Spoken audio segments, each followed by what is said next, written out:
Alors, ce KOF 2003, dernier KOF sorti en fin de vie de la console, a eu l'effet d'une douche froide sur beaucoup de monde, à une époque où tous les gens jouaient d'une année à l'autre au KOF en passant à l'épisode suivant. Quand celui-là est sorti, en fait, déjà tout le monde se demandait qu'est-ce qu'il va pouvoir encore innover, parce que bon, c'est vrai que tous les ans il faut quand même inventer des trucs nouveaux quoi, pour que ça reste intéressant. Et là, en fait, une fois le jeu en main, ce qui s'est passé, beaucoup de gens sont revenus en arrière en fait. Les gens n'ont pas adhéré et sont restés sur le 2002, puisque vers 2004-2005, j'ai souvenir, oui, il y avait toujours des tournois sur le 2002 et les gens étaient restés sur le 2002. Une minorité de joueurs y étaient passés au 2003, ou alors il avait attiré d'autres joueurs d'autres jeux en fait, qui venaient pas directement de KOF. Et c'est à l'heure actuelle un des KOF qui est les moins joués avec le 96 en ligne. Donc on va voir un petit peu, on va essayer de décortiquer un petit peu qu'est-ce qu'il se passe avec ce jeu. Et on va voir que ça concerne surtout le gameplay en profondeur du jeu. Mais comme je l'ai dit, le problème est ailleurs. Et comme on voit sur ce flyer, là, ils mettent le système a changé, les règles ont changé, nouveau KOF, comme aucun d'autre ici, est arrivé, quoi. Donc, en fait, ça, c'est vraiment vérifiable, parce que si on se base sur les anciens, en fait, à partir du 98 jusqu'au 2002, le moteur de base du jeu était grosso modo identique, hein. Les règles qui régissaient le jeu étaient à peu près les mêmes. Et tout le monde s'était habitué en fait d'une allée à l'autre, du 98 donc au 2002, à soit réapprendre à jouer les nouveaux personnages qui arrivaient, ou intégrer des nouvelles mécaniques qui venaient enrichir le jeu, mais la base du jeu restait la même. Alors, avant de commencer, je vais d'abord parler vite fait des bruitages qui sont particulièrement ignobles dans cet épisode. Alors on va comparer avec les 5 épisodes d'avant et le 2003, donc notamment sur les coups normaux, en hit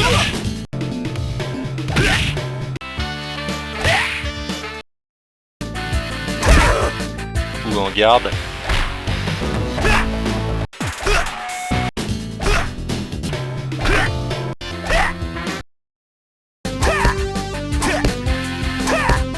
Sur le bruit de la course.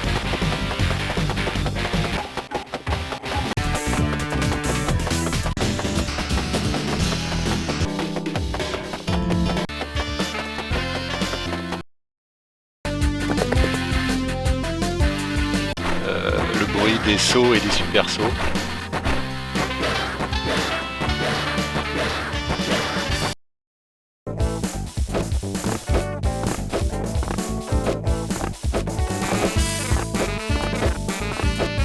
Au niveau des shops spéciales aussi, on avait des bruitages qui étaient particulièrement percutants avant.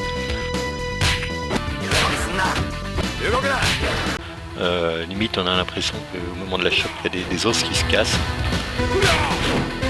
Alors que là dans le 2003 on va avoir un vieux bruit, on dirait que le perso est en train de péter en fait.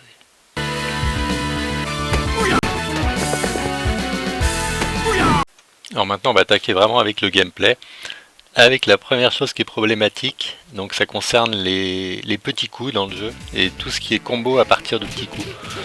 Donc dans les épisodes d'avant, il y avait pas mal de possibilités de combo avec ces coups, en corps à corps, vous pouviez les enchaîner de différentes façons. Ça vous permettait de confirmer à partir d'attaques basses par exemple, ou de faire des pressings aussi dans la garde, et également d'enrichir vos possibilités de combo en variant le tout. Dans le 2003, les combos à partir de light vont être fortement réduits. Tout ce qu'on a pu voir avant là dans les autres épisodes, ça a disparu, les coups ne s'enchaînent plus entre eux en fait.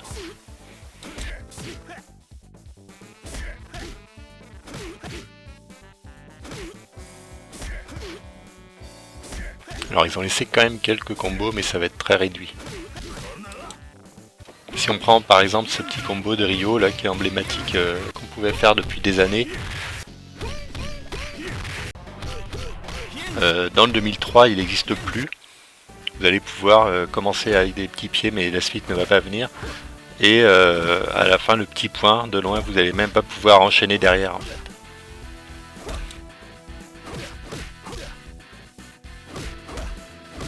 Le 2003 a annulé également un autre élément, c'est ce qu'on appelle annuler un coup dans le vent. Dans les anciens épisodes, ça se faisait par exemple en faisant un coup normal que vous annuliez par un coup spécial. Donc ça marchait quand vous le faisiez dans le vide et quand vous touchiez l'adversaire aussi bien sûr. Mais là du coup dans le 2003 ça marche juste si vous touchez l'adversaire, mais vous pouvez plus le faire dans le vide comme avant. Ils ont également supprimé un élément emblématique de la saga qu'on avait dans les anciens épisodes, c'est l'attaque CD. En fait, vous appuyez sur CD, vous faisiez un coup plus fort qui mettait au sol. Et là, vu que quand vous avez appuyé sur CD, ça fait changer votre personnage, ça appelle votre personnage, ils n'ont pas pu l'intégrer. Alors ils l'ont fait pour certains persos en l'air, comme Whip, Léona ou Marie par exemple. Mais ça fait vraiment un truc en moins dans le gameplay et un coffre sans attaque CD, c'est plus vraiment un coffre.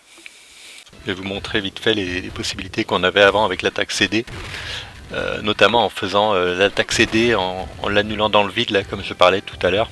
Donc ça aussi ça rajoute un petit truc en plus. Et également ça rajoute des possibilités de combo sur des counters. Quand vous faites un CD qui fait counter, derrière vous allez pouvoir continuer à enchaîner.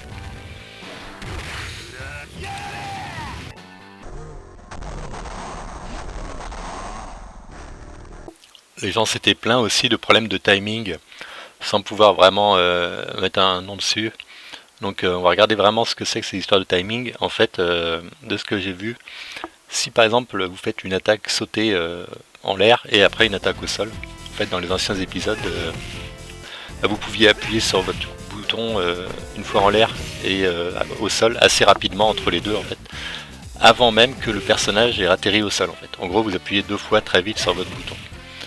Là du coup ça va plus marcher et en fait après votre première attaque en l'air, il va falloir attendre que votre perso ait les 2 pieds posés au sol pour appuyer sur le bouton.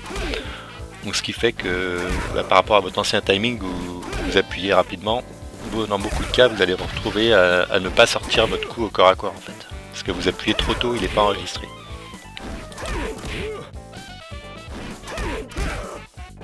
Ça s'expliquait ça dans les anciens épisodes, c'est que en fait une fois que vous êtes en l'air, vous sautez par exemple, et que vous êtes prêt de atterrir, vous pouviez commencer à faire votre manipulation de coup spécial, et une fois que vous êtes atterri au sol, il va sortir en fait.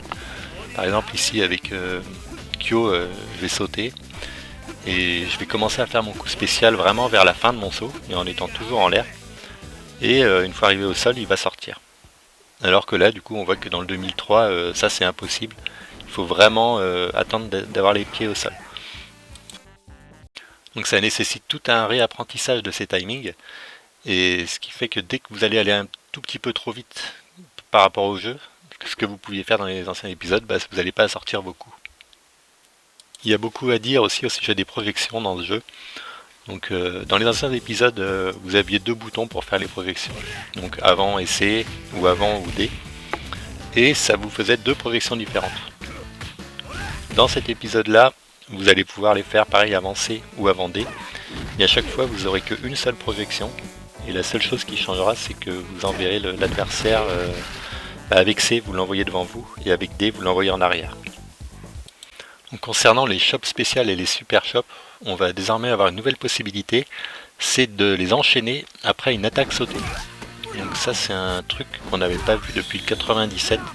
Ça existait dans le 96 et 97 et il l'avait viré dans le 98. C'était quand même un petit peu abusé. Donc du 98 au 2002, il avait refait le moteur, du coup c'était plus possible. Et là on a ça qui est revenu pour le 2003. D'une manière générale, dans cet épisode, on va voir que les shops sont complètement abusés. Si par exemple on fait là, une balayette avec l'arc, le temps que vous vous releviez en fait en face, le jeu avait prévu avant une période d'invulnérabilité. Le fait que une fois que pendant que vous vous relevez en fait, pour éviter qu'on puisse vous rechoper encore une fois, le jeu prévoit une période d'invincibilité qui est de 10 étapes en fait, donc pendant laquelle vous n'allez pas pouvoir être chopé en fait. Et dans 2003, cette période d'invincibilité, au bout de la 3e étape, vous pouvez être chopé. Donc en fait, ça fait que au moment où vous allez être mis au sol et quand vous vous relevez, vous allez pouvoir être chopé beaucoup plus facilement qu'avant.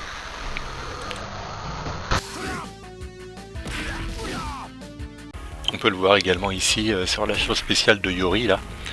Donc on va voir que quand Kyo se relève, si j'essaye de le choper un petit peu trop tôt, ma chope, on va avoir une animation de chope vide en fait. On voit qu'il est invulnérable.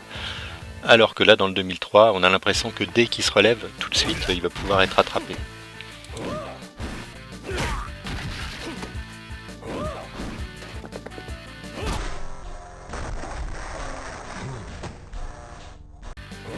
On peut ajouter à ça aussi le fait que dans le 2003, beaucoup d'attaques reversales ne servent quasiment plus à rien. Donc les attaques reversales, là, dans cet exemple-là, ça va être sur quand vous êtes mis au sol. Au moment où vous vous relevez, par exemple, vous essayez de faire un Dragon Punch. Donc là, on va prendre un exemple avec Yori, qui va essayer de faire sa projection sur Kyo pendant qu'il est en train de se relever.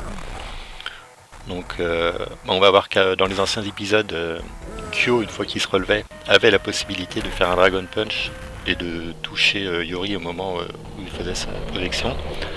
Et là, dans le 2003, on va voir que le Dragon Punch n'est plus invincible et il va pouvoir être chopé, Kyo va pouvoir être chopé en plein cœur de son début de Dragon Punch par la chope de Yori. Donc ça va réduire fortement les possibilités de mind game. Une fois que vous avez été mis au sol, vous allez avoir beaucoup moins de possibilités qu'avant. Donc soit vous faites rien, auquel cas vous allez vous faire choper. Si vous essayez un Dragon Punch, vous vous ferez choper aussi. Au pire, vous pourrez essayer de sauter. Mais vu que ça reste le dernier choix, votre adversaire va souvent savoir que vous allez pouvoir le faire et il va essayer de vous taper par exemple en l'air ou attendre que vous attirissiez pour vous toucher. Donc pour finir, ce 2003, qu'est-ce qu'on peut en dire? C'est qu'au jour d'aujourd'hui, il a un intérêt proche de zéro, d'autant plus que le KOF 11 est sorti 2 ans après. Et lui donc propose un système de tag battle aussi pareil, en étant une sorte de version affinée du 2003, qui va corriger beaucoup de ses défauts. Donc on va voir le retour des attaques light là dont je vous parlais tout à l'heure. Les chops vont être moins abusés que dans le 2003. Le système de reversal va être revu aussi. Les problèmes de timing qu'on avait sur les coups sautés, tout ça, ça va revenir à la normale. Ils vont rétablir l'attaque CD. On va pouvoir refaire des attaques cancellées dans le vent, là, annulées dans le vent, comme je vous disais tout à l'heure, des coups normaux. Donc le 2003 aura été une sorte de version bêta pour arriver à ça.